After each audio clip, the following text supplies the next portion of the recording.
5 বছর পরে একটি সুষ্ঠু নির্বাচন হবে, জনগণই বিচার করবে যে নেক্সট কে দেশ পরিচালনা করবে। আমাদের দেশের মানুষকে আমরা মূল্যায়ন করতে চাই।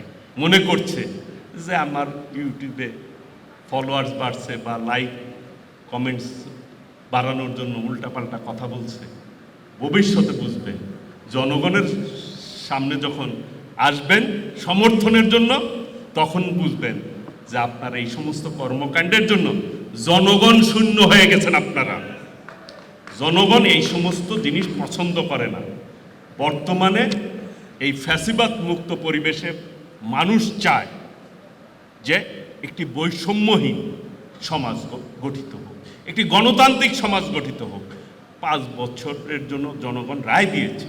আপনি 5 বছর দেখেন আমাদের কর্মকাণ্ড কি। প্রথম দিন থেকেই উল্টাপাল্টা কথা বলছে। আগে পদক্ষেপগুলি দেখেন। এ পর্যন্ত মাননীয় প্রধানমন্ত্রী যে কয়টা পদক্ষেপ নিয়েছেন জনগণের স্বার্থে নিয়েছেন।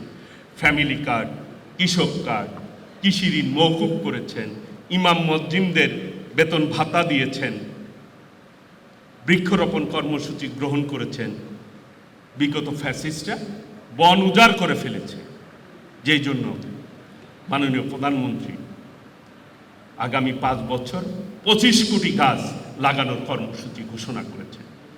আজকে নদী নালা, খাল বিল, নদী তার নাব্যতা হারিয়ে ফেলেছে, খাল বিল আজকে দখল করে ফেলেছে। সেই ব্যাপারে শহীদ রাষ্ট্রপতি জিয়াউর রহমানের যে খাল খনন কর্মসূচি সেটি গ্রহণ করেছেন আমাদের মাননীয় প্রধানমন্ত্রী দেশনায়ক তারেক রহমান। তিনি সকালে সবার আগে অফিসে যান এবং সবার পরে অফিস থেকে ফিরে রাত 10টা-11টা পর্যন্ত কাজ করেন। উনি তো আরাম আয়েশ করছেন, সরকারি প্রোটোকলও নিচ্ছেন না, সাধারণ মানুষের মতো চলাফেরা করছে। উনি সবসময় বলে থাকেন, আমাদেরকে নির্দেশ দেন, জনগণের সঙ্গে থাকুন, জনগণেরকে সঙ্গে রাখুন। জনগণই শক্তি, যেটি শহীদ রাষ্ট্রপতি জিয়াউর রহমান বলেছিলেন। ক্ষমতার উৎস হচ্ছে দেশের জনগণ।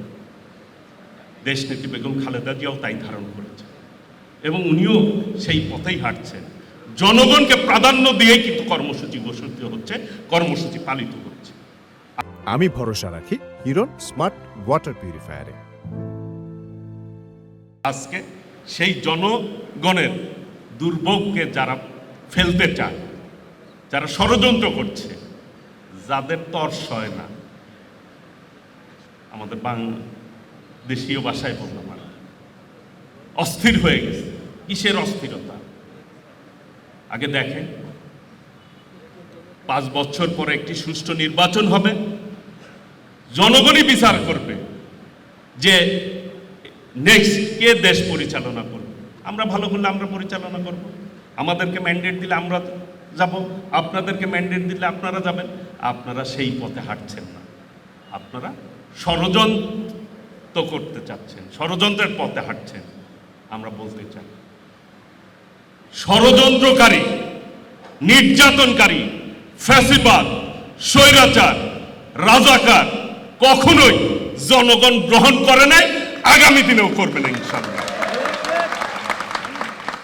কাজেই এখনো সময় আছে, সঠিক পথে হাঁটুন, তাহলেই দেখবেন রাজনীতি সুন্দর হবে, দেশটি সুন্দর চলবে।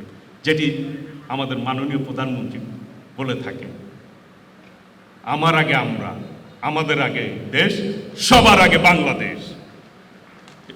এই দেশটাকে বুকে ধারণ করতে হবে। সেই জন্যই উনি বলছেন কর্ম করতে। তিনি আরেকটি স্লোগান দিয়েছেন, করব কাজ, করব দেশ, সবার আগে বাংলাদেশ। আমরা দেশটাকে ধারণ করতে চাই, আমাদের দেশের মানুষকে আমরা মূল্যায়ন করতে চাই।